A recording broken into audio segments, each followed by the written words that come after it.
Suasana hangat Ramadan terasa di halaman Masjid Raya Baitur Rahman saat ribuan masyarakat berkumpul menanti waktu buka puasa bersama. Momen kebersamaan itu semakin hikmat ketika Menteri Sosial Saifullah Yusuf atau Gus Ipul bersama Menteri Dalam Negeri Muhammad Tito Karnavian menandai waktu berbuka dengan melakukan pemukulan beduk bersama.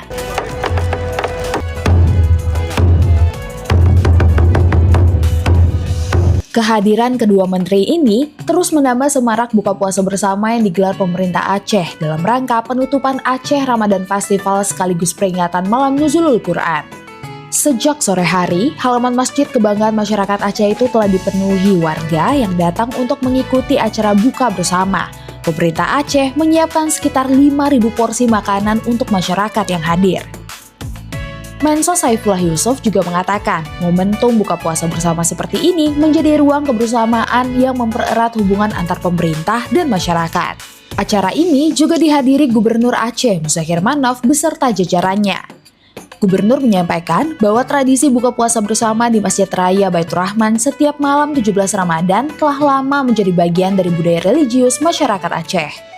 Usai berbuka puasa bersama, para pejabat pusat dan daerah bersama masyarakat melanjutkan salat maghrib, isya dan tarawih berjamaah di Masjid Raya Baitur Rahman.